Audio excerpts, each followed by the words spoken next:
කියලා ඉවරයක් කරන්න බැරි තරම් නිෂ්පාදන පෙළක්. කීස් නිෂ්පාදන අරිම මිලට හොඳම තත්ත්වයෙන්.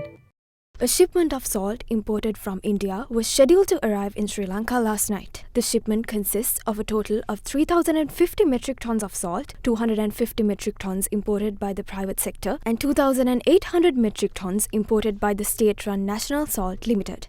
However, National Salt Limited said the shipment may have been delayed due to prevailing adverse weather and that it would arrive in the island tomorrow evening. The chairman of the company, Gayan Vellala, said following its arrival, the imported salt would be released to the local market by next Monday or Tuesday, thereby alleviating the prevailing salt shortage. Meanwhile, the persistent shortage of salt was also discussed in Parliament today. I would like to bring attention to an article which was published in the Daily Morning newspaper. Indian salt shipment arrived. The Minister of Trade and Commerce, Vasantha Samarasinghe, said of this 250 metric tons have been imported by the private sector, while the remaining 2,800 metric tons were brought in by the state-run National Salt Company. Then Raje Sangsthawa Lanka Salt Limited said that it will import this consignment and that the import bill for the imports from India has already been prepared. Afterwards, the private sector gets the opportunity to import. The price of salt has increased from 130 to 350 rupees. A salt mafia has been created and government must take responsibility for it. Salt producers in Puttalam requested imports since December. December මාසයේ ඉඳලා පුත්තලමේ නිෂ්පාදකයෝ කියනවා ආනයන කරන්නටයි කියලා. ඉතින් මේක ස්වභාවික ක්‍රියාවලියක්. එතකොට අපි දෙසැම්බර් මාසේ වැස්සේ නැහැ කියලා හිතලා පටන් ගත්තත් This is done according to a natural process. Even if we assume there was no rainfall in December, it will still take 7 months for salt production under regular wind and sun. This opportunity was not there and that is why we decided to import 30,000 metric tons of salt at the beginning of December. Actually, the decision we should have made was to open the door for the private sector to import salt instead of the government. However, we did not do that because only 3 private companies imported and they increased prices.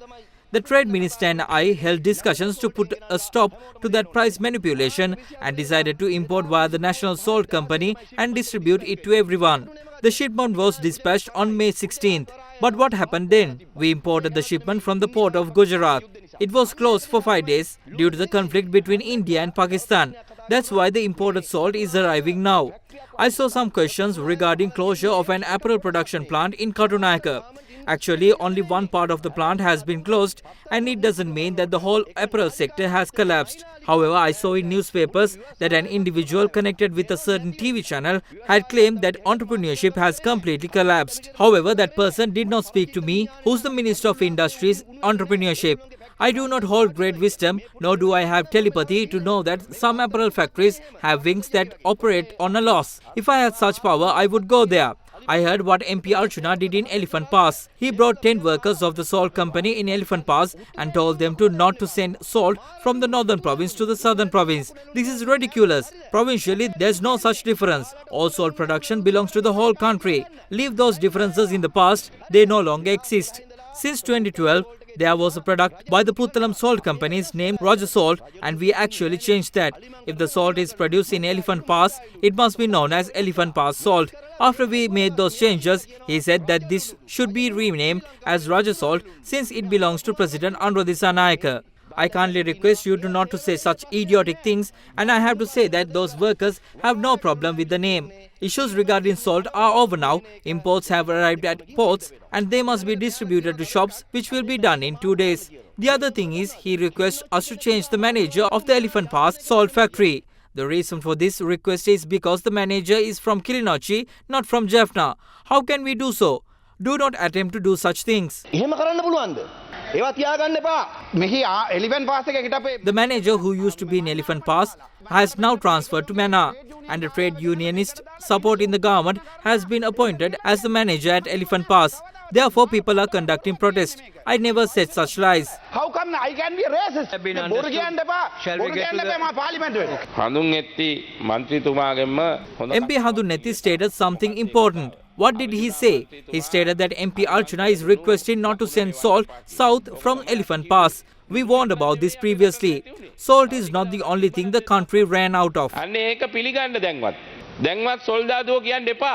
තමන්ට නිදහස අරන් දීපු රණ The deputy minister, who was a high-ranking official of the Sri Lankan army, does not have the guts to refer to the war heroes who won independence for the country as war heroes and not soldiers. And there are 6 to 7 representatives of the police and the tri-forces who are part of this government, and they do not have the guts to refer to their troops as war heroes. There is one person who campaigned for the elections stating that he was a war hero and established a retired war heroes association. Will that be changed into retired soldiers association now?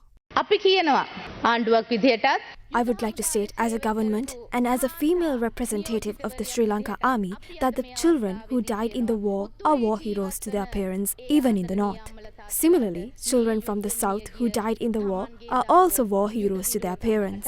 ඒ යුද්ධෙන් මියගිය ආදරණීය රණවිරුවෝ යුද්ධ විරුවම තමයි. කරු අමාත්‍ය වසන්ත සමරසිංහ මැතිතුමා පාර්ලිමේන්තුවේදී ප්‍රකාශ කර තිබුණා. MP Vasantha Samarasinghe stated in Parliament that they also invited me to join them in establishing power in local government councils. I was also informed that MP Handunnetti mentioned an issue about cobras. Furthermore, I was accused of mismanaging antigen vaccines by the fake comment army from Palavatta, even after it was corrected by MP Nalinda Jayatisse in Parliament. We will refrain from participating in such activities in order to protect the dignity of your party, or else the NPP will be accused of joining forces with thieves and people who orchestrated the Cobra fiasco. Now, MP Vasantha Samarasinghe says that members of our party convened meetings with them in Palavatta. For what? To continue the same mistakes from the past. Is that the government's aim? If the government is granting money and privileges with the intention of gaining votes to establish local government councils, is that considered understanding the people's wishes? I am ashamed of this. If he states that we were invited, then that's true. But that is a tragedy. What were they trying to do at the War Heroes commemoration? With what mentality is the government trying to label the war heroes who sacrificed their lives for the country as mere soldiers? This is where our president got it wrong. He has got the idea of coexistence wrong. He is making these statements without understanding the expectations of the people from the north and the south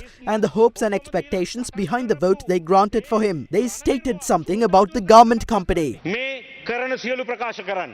අර මේදී සඳහන් වුණා වගේ අපේ garment company එක next. It is a UK based company. They have couple of factories. I hope that they will not close down the rest of the factories. What they are going to close down is the factory which is in the Katunayaka free trade zone.